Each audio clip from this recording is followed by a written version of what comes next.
In a quiet valley in the Yorkshire Wolds, there is a church with no village around it. St. Martin's stands roofless above the grass. Everything else is gone, except that the grass has geometry. Low platforms in rows, the footprints of about 40 peasant houses. Two larger mounds, the sites of two manor houses, and an earth bank across the valley floor, the dam of a mill pond. This is Wharram Percy.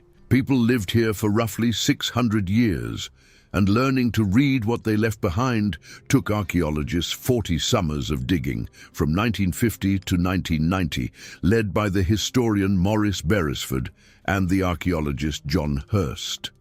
The result: 13 volumes of reports, 687 excavated skeletons, 220,000 fragments of animal bone, 75,000 shards of pottery.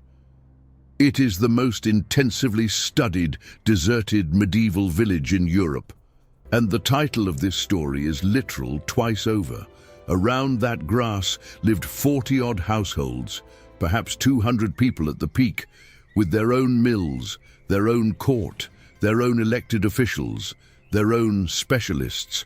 From the ground and from the documents, you can reconstruct their trades. 12 of them. And all 12 are extinct. The jobs are gone, and so is the village that needed them. What makes that worth chasing is everything this place survived first. In 1086, Domesday Book recorded Wharram as waste, ruined in the fighting that followed the Norman takeover of northern England. It was resettled anyway. In 1349, the Black Death may have cut its population from roughly 67 to roughly 45. It recovered. By 1368, 30 houses were occupied, and one of its mills was turning a profit again. Meet the first trade. Every year, this village chose one of its own peasants as its reeve, the man who ran the lord's home farm, checked the plough teams, and counted the days of labor every household owed. A real job, with real power, filled by annual election. It exists nowhere in the world today. So what did the other 11 do inside this village? And what could kill all 12 without leaving a single survivor? To understand what killed them, you have to see what a medieval village actually was. Not a cluster of cottages around a church. A machine. And Wharram is a beautifully documented specimen. It ran on open fields. No fences around individual farms. Instead, great sweeping fields were divided into thousands of narrow strips, and each family's land was scattered deliberately among them, your best strip here, your worst strip there. When hail flattened one corner, it flattened a little of everyone's harvest. When the sun blessed another, everyone shared it. Scattering your land was the insurance policy. Around the fields lay the commons, pasture where villagers grazed their animals, and woodland where pigs fattened on acorns each autumn. That right had a name, pannage, and a price. Written customs from villages like Yalding in Kent charge a penny a pig. Then there was the manor court, which met to fine the tardy and settle quarrels, and every year it appointed the village's officers from among the peasants themselves. The reeve ran the lord's farm. The hayward mended the hedges, hired the harvest crews, and impounded animals caught in the wrong field. And notice why the job existed at all. With no fences between one family's crop and the common herd, someone had to police that boundary. The pinder kept the pinfold, the village pound, where strays waited until their owners paid. The ale conner tested the village ale for honest strength and measure under a national statute, the assize of bread and ale of 1266, which fixed the weight of every loaf and the price of every brew sold in England. The swineherd took the pigs to the woods and brought them back, and the ploughman drove the oxen. The animal bone reports from this very site carry the stress marks of cattle that spent their lives pulling. A note on method, because it matters. Some of these jobs are named in Wharram's own records. Others we know from the court rolls of villages, exactly like it, checked against what the excavations show in the ground. Together, they formed the village's operating system. Remove one part and the others wobble. Remove the framework and none of the parts means anything. And the mill. 2 mills, both the lords, and bringing your grain to them was not a choice. It was a legal obligation, and it paid him a fee on every sack. In 1323, both stood idle, while 2/3 of Wharram's land went unploughed. By 1368, one was grinding profitably again. Monopoly and duty in a single machine. Here is what's at stake. Every one of these jobs exists only because the system needs it. A hayward without common fields is not an unemployed hayward. He is unthinkable. The system is the habitat, and systems do not dissolve on their own. Something has to break them. And the first crack doesn't appear in Yorkshire, it appears in the price of wool. So, the 12 jobs. And the surprise is that they die on 2 different clocks. Clock 1 is death by machine, and it starts in the Middle Ages, centuries before anyone spoke of an industrial revolution. The walker. Woolen cloth came off the loom loose, greasy, too flimsy to sell. To tighten it, someone had to tread it for hours in a trough of water and full as earth, literally walking the cloth day after day until it shrank and thickened into something worth wearing. Then from the late 12th century, landlords across England began installing fulling mills, water wheels driving wooden hammers that pounded the cloth instead. The machine never tired, and by the 13th century it was spreading valley to valley. This was arguably England's first wave of mechanized unemployment in the 1200s. The job died. The name didn't. It survives as the surname Walker. Then Clock 1 leaps ahead 6 centuries. The cottage spinner, a woman with a wheel in her own room, quite possibly the largest paid occupation of English women. It took several days of her spinning to feed a single day of a weaver's loom. Between 1764 and roughly 1800, the spinning jenny, the water frame and the mule arrived, machines that spun dozens of threads where her fingers spun one, then hundreds. And hand spinning collapsed within a generation or two. The nailer. Every nail in England hammered out hot, one at a time, headed by hand, a trade that fed whole districts, until cut nail machines arrived in the 1790s to slice nails off iron plates, and wire nails finished the job after them. The fletcher. The maker of arrows for the longbow, England's signature weapon, erased between the 16th and 17th centuries, not by a better arrow, but by the gun. And the tallow chandler. He rendered slaughterhouse fat into the cheapest candlelight money could buy, and held that ground until gas lit the streets in the 19th century, and electricity ended the argument after that.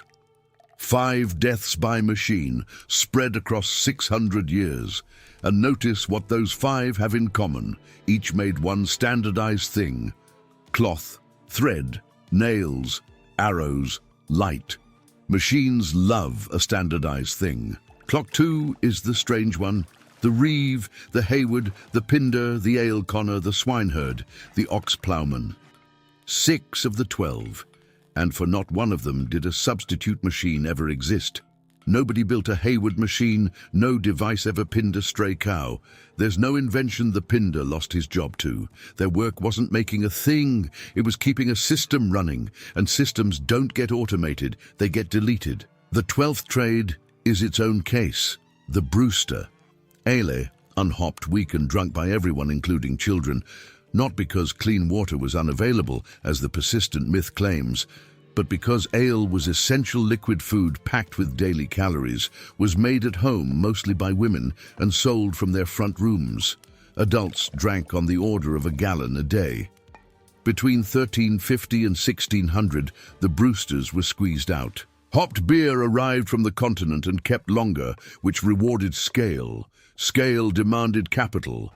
Licensing and guild rules favored those who could pay. Men. That is the historian Judith Bennett's finding. The product conquered the world. The woman who made it vanished from the trade. Run the count. 5 machine deaths. 1 market death that kept the product and discarded the worker. 6 deaths in which no machine appears anywhere in the story. If technology didn't kill those six, what did? The answer wasn't an invention. It was grazing in the fields. Around 1403, the Percy family traded Wharram away, and the family of Baron William Hilton took over. By then, wool was the trade England lived on, and its price was climbing, because sheep need fewer people than ploughs. The Hiltons did the arithmetic. You can watch the village die in numbers, house by house. In 1368, 30 houses occupied. By 1458, 16. And the fall before that may have included evictions nobody wrote down. Around 1500, the last 4 farming families were put out and their houses thrown down. We know because an inquiry of 1517 recorded it, an inquiry that existed because Parliament had outlawed exactly this in 1489 and again in 1515, and landlords kept doing it anyway. Within decades, enclosure would spark rebellions. In 1527, the last strips of arable were ploughed for the final time and sown down to grass. And in the accounting year 1543-4, the entry for Wharram's fields reads like this: one tenant, John Thorpe of Appleton, keeping 1,240 sheep, with 2 shepherds, 40 interlocking households, a reeve, a hayward, a pinder, a swineherd, a court, a mill with its pond, replaced by 2 men and a flock. 1 shepherd for every 600-odd sheep. That ratio was the entire point. While Wharram's last strips were still being ploughed, Thomas More published Utopia in 1516, with its famous complaint that England's sheep, once so gentle, may now be said to devour men. He wasn't inventing a metaphor. He was describing paperwork like Wharram's. The village had been straining for decades.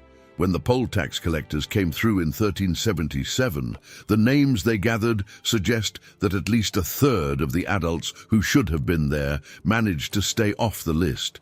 But strain is not death. What followed was a decision. Here is the reframe. We assumed the trades left the village. It was the other way around. The village was deleted and the trades went with it. Those 6 machineless deaths never needed a machine.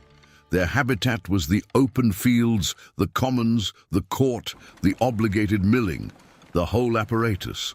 The village was the technology. Delete it, and a hayward doesn't become unemployed. He becomes impossible. The same goes for the reeve, the pinder, the ale conner, not outmoded, orphaned. You can read the conversion in the smallest details. The mill pond that drove the village's mills becomes a sheep wash. A single farmstead hangs on. Records still describe a chief messuage running sheep into the 1630s. But a farm is not a village.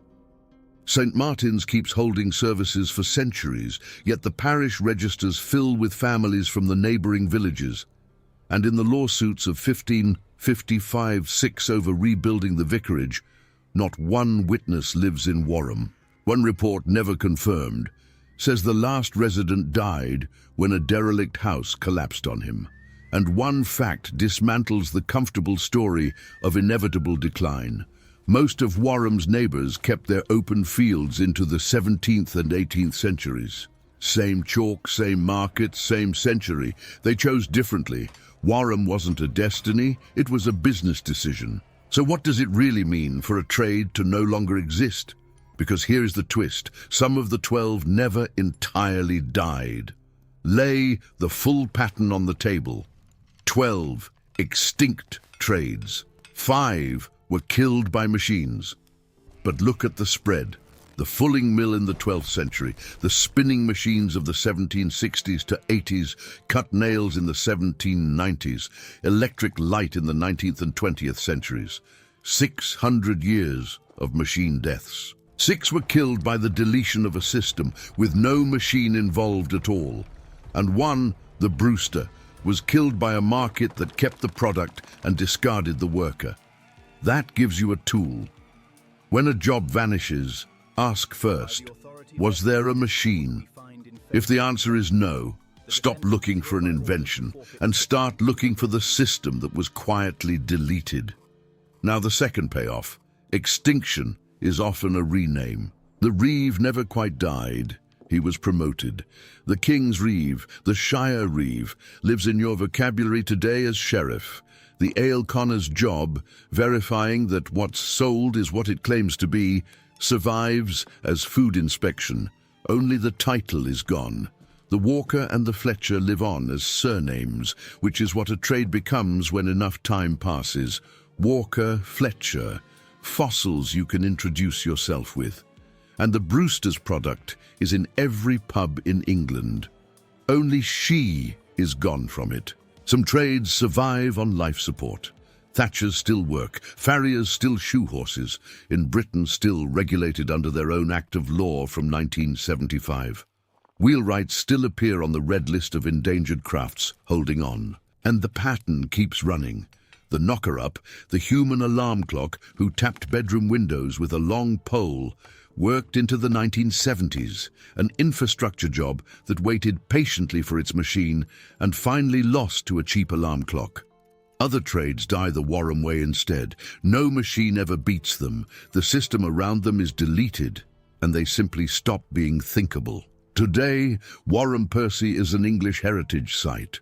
You can walk the tofts and crofts, stand inside roofless St. Martin's, cross the rebuilt dam of the mill pond. The archaeologists opened only about 6.5% of the village, and publishing those 13 volumes took roughly as long as digging them. Here is the difference between the two clocks and why it matters now. A machine that takes a job announces itself. You can see it, argue about it, legislate against it. A system that erases a job announces nothing. There is no machine to argue with. The trade just stops being thinkable. And nobody discusses it because there is nothing left to discuss. So which of today's jobs are dying by machine, and which are dying the Wharram way, deleted along with a system somebody decided to replace? And 500 years from now, who will be digging up their names?